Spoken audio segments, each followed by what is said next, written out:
The midnight shift at County General Hospital was always chaotic, but Dr. Malik Harrison thrived in the high-pressure environment. The emergency department was packed, as usual, with patients ranging from minor injuries to life-threatening conditions.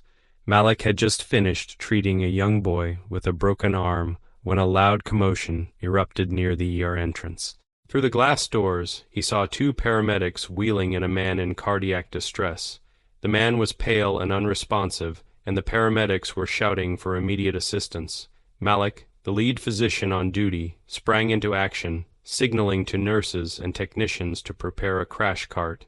Just as the gurney rolled into the trauma room, a loud voice cut through the chaos. "Step back. Step back now." Malik turned around, startled, to see a white police officer storming into the room. The officer, whose name tag read Officer Jennings, had one hand on his holstered gun and a hard, suspicious look on his face. "What's going on here?" Jennings barked. His eyes zeroed in on Malik, who was already administering chest compressions to the patient. "This is a medical emergency," Malik replied firmly, sweat beading on his forehead as he continued the compressions. "We don't have time to explain. Please step aside." But Jennings didn't move. Instead, he took a threatening step closer, his hand now gripping the handle of his gun. "You need to back off. I don't know who you are or what you're doing, but you're not touching this man until I confirm your identity." The room fell silent except for the steady beeping of the monitors. Nurses exchanged nervous glances, and one of them whispered, "He's the lead doctor." Ignoring her, Jennings took another step forward. "I said back away." Malik froze, his hand still on the patient's chest. His years of experience in high-stakes situations had taught him to remain calm under pressure, but this was different. Here he was in his own hospital, being treated like a criminal for doing his job. "Officer," Malik said slowly, trying to keep his voice steady despite the heat rising in his chest, "this man is dying. If I stop now, he will not survive. I am the attending physician, and I need you to let me do my job." Jennings sneered. "I've seen enough fakes in my time. Hands up now." Before Malik could respond, Jennings unholstered his gun, pointing it directly at him. Gasps rippled through the room. The patient's monitor began to emit a flatline tone, but Jennings didn't seem to care. "Doctor Harrison, please," one of the nurses whispered urgently, her eyes darting between Malik and the officer. Malik raised his hand slowly, his mind racing. How had the situation escalated to this? More importantly, how could he defuse it before someone got hurt? The room was frozen in disbelief. Nurses and technicians stood like statues, their faces painted with shock and fear. The sound of the flatlining monitor seemed to grow louder with every second, each beep a reminder that the patient's life was slipping away. Dr. Malik Harrison, still standing with his hands raised, locked eyes with Officer Jennings. He could feel the rage bubbling within him, rage at the injustice of being treated like a criminal in his own hospital, while a man lay dying mere feet away. But Malik knew better than to let anger take over. He needed to outsmart this man, not provoke him. "Officer Jennings," Malik said carefully, his voice calm despite the storm brewing inside him. "This man has gone into cardiac arrest. If I don't administer treatment right now, he's going to die. You need to let me do my job." Jennings's eyes narrowed, his grip tightening on the gun. "I don't take orders from you. For all I know, you're not even supposed to be here. You're just some—" He stopped himself, but the word hung in the air, unspoken yet understood. Malik's stomach churned. He had encountered racism before, but never in such a blatant and dangerous way. He glanced at the nurses, silently pleading for someone to intervene, but they looked just as stunned and helpless as he felt. The officer's voice grew louder. "I need to see some ID now, hands where I can see them," and step away from the patient.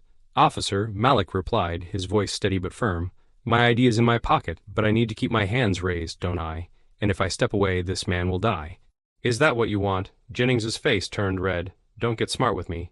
The flatline continued its relentless scream. Malik's heart was racing. Every instinct told him to lunge for the defibrillator to save his patient, but he knew any sudden move could end in disaster. Finally, a nurse, Sarah, mustered the courage to speak. "Officer, please. Dr. Harrison is the lead physician in this ER. He's been here for years. He's the only one who can help this patient right now." Jennings shot her a cold glare. "Stay out of this." Malik took a deep breath. His mind was working at lightning speed, searching for a way to defuse the situation. He couldn't let this man's prejudice cost a life, not the patient's and not his own. "All right," Malik said slowly, lowering his hands just slightly. "You want proof? Look at the badge clipped to my coat. It has my name and title. I'm Dr. Malik Harrison, attending physician. I don't need to explain myself, but if it helps save this man's life, then look for yourself." Jennings hesitated, his eyes flicking to the badge on Malik's coat. For a moment it seemed like the situation might escalate. But then, as if clinging to his authority, Jennings barked, "I don't care what your badge says. I've seen people fake these things before. Step away." Malik's patience was running thin. The patient was seconds from irreversible damage, and Jennings was more concerned with exerting power than saving a life. Malik knew he had to act, but how? The tension in the room was suffocating, every second dragging on like an eternity. Malik's gaze shifted to the defibrillator on the crash cart. He had one chance to turn this around, and it would take every ounce of composure and courage he had left. "Officer Jennings," he said, his voice low and commanding, "if this man dies because of your actions, it's on your hands. I'm documenting every word of this, and so are the cameras in this ER. You have a choice to make right now. Let me save his life, or deal with the consequences when this goes public." The room held its breath, waiting to see what Jennings would do. The flatlining monitor continued its relentless scream, its piercing tone filling the room with an unbearable urgency. Dr. Malik Harrison kept his hands raised, his eyes locked on Officer Jennings, who now seemed caught between his authority and the glaring reality of the situation. The nurses and technicians stood in a tense silence, their expressions a mix of fear and disbelief. One of them, a young intern named Carlos, clutched the edge of the counter, visibly shaking. He glanced at Malik, silently pleading for him to find a way to fix this nightmare. "Officer Jennings," Malik began again, his tone steady but with an edge of authority that couldn't be ignored. "If you look around, you'll see we're in the middle of an active trauma unit. This is my hospital, my team. My patient. Now, unless you have medical training or a badge that says doctor, you need to step aside before you cost this man his life." Jennings's face hardened, his jaw tightening. "Don't lecture me," he snapped. "I've seen enough people use fake credentials to sneak into places they don't belong. You think I don't know how this works?" The words stung, not just for their implication, but for the utter disregard they showed for the patient lying motionless on the gurney. Malik felt a surge of frustration. He had worked tirelessly for years to earn his position, to save lives, and now, in the very place where he should be most respected, he was being treated like an intruder. But Malik didn't let the frustration show. Instead, he took a deep breath, his mind racing. He knew he had to tread carefully. One wrong move, one perceived threat, and the situation could spiral into violence. "Jennings," Malik said, dropping the formalities and speaking with a calm yet commanding tone. "This patient is dying. Look at him. His skin is turning blue. His pulse is gone. Every second I'm standing here with my hands in the air is a second closer to his death. Is that what you want, to let a man die because of your ego?" Jennings flinched, his grip tightening on the gun. The tension in the room was palpable, every second feeling like an eternity. Just then, Sarah, the brave nurse who had spoken earlier, took a small step forward. "Officer," she said, her voice trembling but firm, "please just look at the monitor, look at the patient. Dr. Harrison has saved hundreds of lives in this hospital. You're making a mistake." Jennings turned to glare at her, but before he could respond, Malik seized the moment. "Check the cameras," Malik said, his voice cutting through the room like a scalpel. "This hospital has surveillance in every corner. The footage will show I've been treating patients all night. It'll show I'm exactly who I say I am. Do you really want to be the officer who pointed a gun at a doctor trying to save someone's life? Think about how that's going to look when it's all over the news." The words hit like a hammer. For the first time, doubt flickered in Jennings's eyes. He glanced around the room, as if noticing the cameras mounted on the walls for the first time. But even as doubt crept in, Jennings was still reluctant to back down. I'm just doing my job," he muttered, his voice faltering slightly. "And my job is to save lives." Malik shot back, his voice firm. "Let me do it." The room was on edge, everyone waiting to see if Jennings would finally relent. The patient's monitor continued to wail, each second a reminder that time was running out.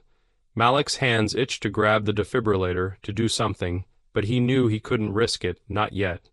Jennings's hand twitched, his fingers loosening slightly on the gun. The internal struggle was written all over his face.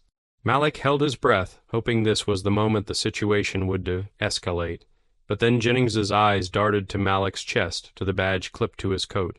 He leaned forward slightly, squinting at the text. His lips moved silently as he read the name and title.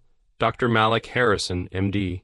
The silence in the room grew heavier, the tension nearly unbearable. Malik stayed perfectly still, his hands still raised, his heart pounding in his chest. Jennings stepped back slightly, his expression hard to read. The gun was still in his hand, but it was no longer pointed directly at Malik. For a brief moment, there was a glimmer of hope, but the situation was far from over. The flatlining monitor was the only sound in the room, a grim metronome counting down the moments of life slipping away from the patient. Dr. Malik Harrison stood motionless, his hands still raised, his heart pounding in his chest as he stared down Officer Jennings. The tension between them was thick, almost suffocating. Jennings's grip on his gun slackened slightly, but the look in his eyes was still one of suspicion and defiance. He scanned the room, his gaze moving from Malik to the nurses, then to the dying patient on the table. It was as though he were trying to justify his actions to himself, to find some reason to maintain control over the situation. One of the nurses, Sarah, glanced at Malik and gave him a subtle nod, silently communicating her readiness to act. The rest of the team seemed frozen, afraid that any movement might reignite Jennings's aggression. "Officer Jennings," Malik said again, his voice calm but forceful, "every moment you waste with this nonsense puts this man closer to death. Look at him, he's coding. His organs are failing, you're standing in the way of the one person who can save him." Jennings hesitated, his brow furrowed. He seemed to waver for a moment, his gaze flicking back to the patient. It was clear that he wasn't completely immune to the gravity of the situation. Jennings muttered, his voice low, almost uncertain. "I need to be sure. I can't take any chances." Malik seized on the opening. "You don't have to take my word for it," he said, his tone measured. "Look at the staff in this room. Look at their uniforms. Look at my badge. Everything you need to confirm who I am is right in front of you. But if you wait any longer, it won't matter. This man will be dead, and that's on you." Jennings's jaw tightened, his fingers twitching on the grip of his gun. For a moment it looked like he might relent, but then his expression hardened again, and he shook his head. "No," Jennings said firmly. "I've seen people lie to get into places they don't belong. I'm not taking any chances." Malik felt his frustration boiling over. This wasn't just ignorance, this was willful prejudice. Jennings was so blinded by his assumptions that he couldn't see the reality right in front of him. But Malik knew he couldn't afford to let his anger take control. "Fine," Malik said, his voice steady but sharp. "If you won't trust me, then let me prove it." Someone grabbed my phone from the counter. "There are photos in there of me and my medical team, articles with my name and face. If you need more than that, call the hospital administrator. She'll confirm everything." Jennings looked over at the phone, his expression conflicted. It was clear he was running out of excuses, but his pride wouldn't let him back down completely.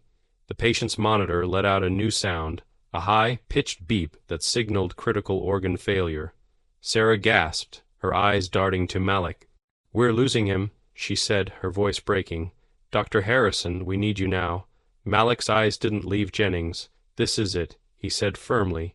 "You either let me do my job, or this man dies because you couldn't swallow your pride. What's it going to be, officer?"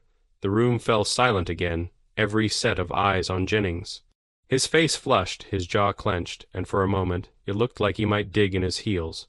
But then, as the weight of the situation seemed to crash down on him, his shoulders sagged ever so slightly. He lowered the gun. "Fine," Jennings muttered, stepping back. "But I'm watching you." Malik didn't waste a second. He dropped his hands and turned to the patient, barking orders to his team. "Get the defibrillator. Start a saline push now." The room sprang to life, the medical staff moving with practiced precision. Malik grabbed the paddles and prepared to deliver a shock, his focus entirely on the man whose life hung by a thread. But even as he worked, he could feel Jennings's eyes on him, the weight of the officer's suspicion lingering in the air like a shadow. The situation was far from over, but Malik was determined to save this man's life, no matter what it took. The room burst into motion as soon as Officer Jennings stepped back. Dr. Malik Harrison's hands moved with the precision of a seasoned professional, his focus solely on the man in cardiac arrest. The patient's chest glistened with conductive gel as Malik placed the defibrillator paddles against his torso. "Clear," Malik shouted, and the team instinctively stepped back. The shock jolted the patient's body, causing it to arch slightly before falling limp again. Everyone in the room held their breath, their eyes fixed on the monitor, hoping for even the faintest sign of a pulse. Still flatlining, Malik's jaw clenched, but his hands remained steady. He looked at Sarah, who was already administering another dose of epinephrine. "Charge again," Malik ordered, his voice calm but firm. "We're not giving up on him." Sarah nodded, her fingers flying across the defibrillator controls. The machine let out a sharp beep as it recharged. Jennings, now standing by the door, crossed his arms and watched with a skeptical glare. "You better know what you're doing," he muttered. Malik didn't even look at him. His focus was unshakable, his every movement deliberate. "Clear," he called again, delivering a second shock. This time, the monitor let out a faint but steady beep, a heartbeat. Relief rippled through the team, but Malik knew they weren't out of the woods yet. "We've got a rhythm," he said, quickly checking the patient's pulse. "Let's get him stabilized, start him on a dopamine drip, and get respiratory support ready." The nurses moved swiftly, their actions synchronized as they followed Malik's orders. For a brief moment, the tension in the room began to ease, replaced by the focused calm of a team that had just pulled someone back from the brink of death. But the weight of what had just happened still lingered in the air. Malik could feel it pressing down on him, the humiliation of having a gun pointed at him in his own hospital, the frustration of being treated like a criminal instead of a doctor, and the lingering anger at Officer Jennings, who now stood silently by the wall. As the patient's condition stabilized, Malik straightened and took a deep breath. He turned to Sarah. "Get him moved to ICU and have the cardiology team paged for immediate intervention." "Yes, Dr. Harrison," she said, her voice steady but laced with relief. With the immediate crisis averted, the room began to empty, leaving only Malik and Jennings. The officer still hadn't said a word, his expression unreadable as he stared at the doctor. Malik walked over to the sink to wash his hands, the adrenaline still coursing through his veins. He glanced up at the reflective surface of the cabinet, catching Jennings's gaze in the mirror. "You've been watching this whole time," Malik said, his voice even but sharp. "Do I look like a fake now?" Jennings shifted uncomfortably, his arms dropping to his sides. "You don't understand," he began, but Malik cut him off. "No, you don't understand," Malik said, turning to face him directly. His voice was calm, but there was an edge of steel in it now. "I've spent years earning my place in this hospital. I've worked through sleepless nights, saved countless lives, and sacrificed more than you could imagine to get here. And in one night, you reduced all of that to a baseless assumption." Jennings opened his mouth to respond, but no words came out. "You didn't care about the badge on my coat, the staff who vouched for me, or the cameras recording every second of this. You let your prejudice dictate your actions, and because of that, you nearly cost a man his life." Malik continued, his voice growing firmer with each word. The officer's face turned red, but whether it was from shame or anger was unclear. He looked away, unable to meet Malik's piercing gaze. Malik shook his head and stepped past him, his exhaustion now mingling with a sense of righteous anger. "You can stay here and reflect on your actions, Officer Jennings. I have patients to save." As Malik walked out of the trauma room, the weight of the night pressed heavily on him, but he also felt a sense of purpose. This wasn't over, not by a long shot. Jennings needed to be held accountable, and Malik was determined to make sure that happened.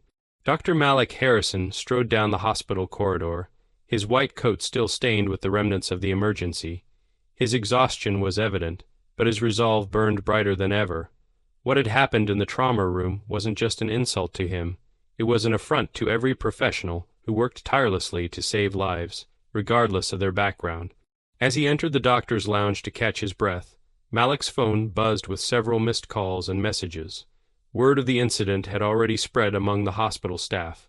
Sarah had apparently filed an incident report immediately after the patient had been stabilized, and Carlos, the nervous intern, had captured part of the confrontation on his phone.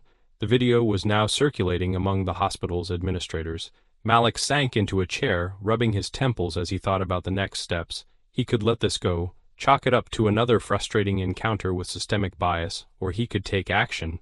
His reputation, his dignity, and even the safety of his patients were at stake. He knew what he had to do. After a quick call to the hospital administrator, Malik headed toward her office. When he arrived, he was greeted by Dr. Rebecca Monroe, a no-nonsense leader who had always supported her staff. She looked up from her desk with a grim expression.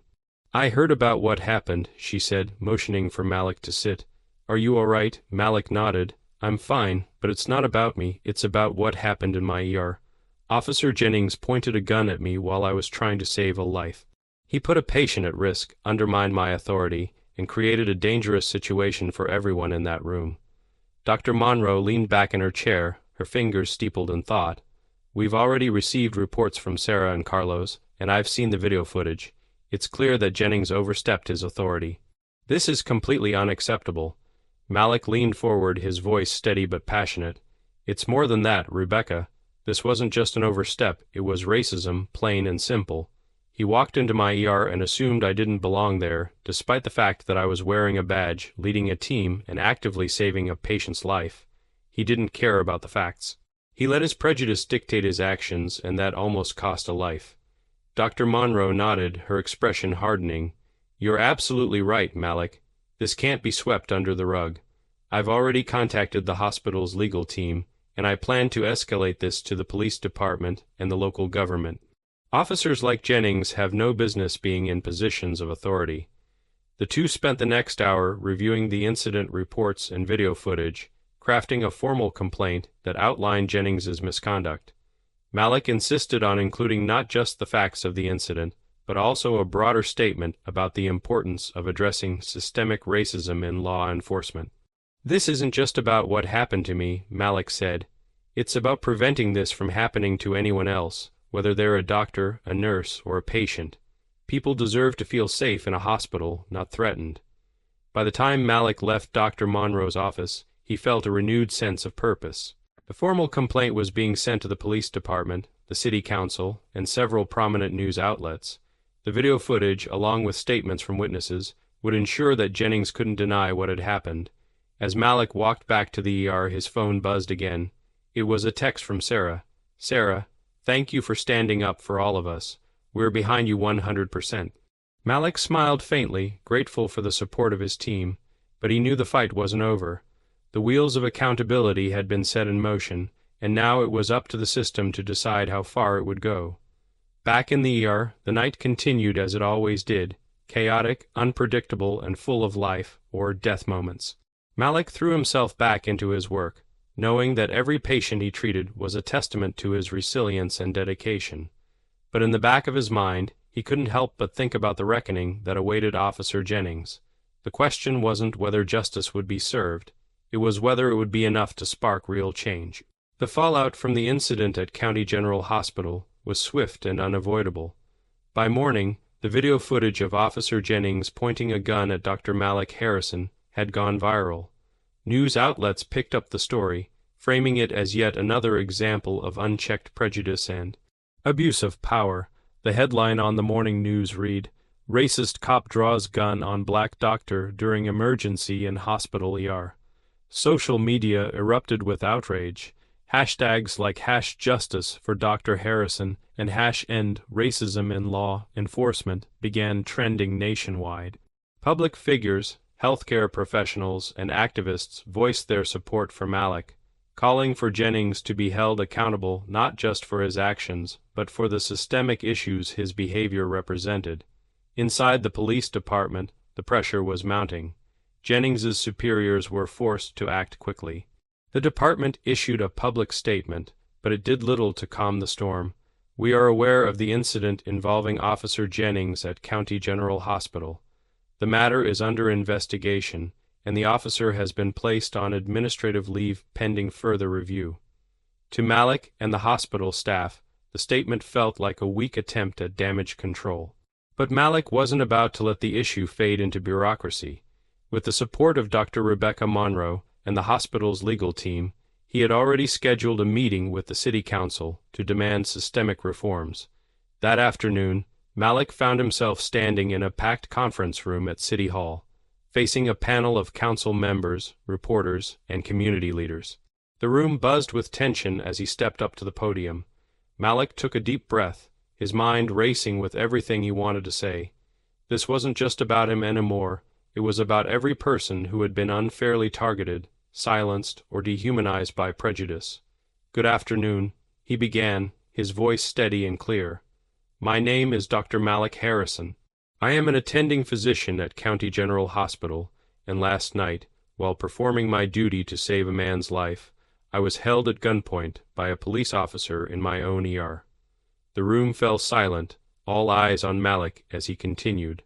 This was not an isolated incident.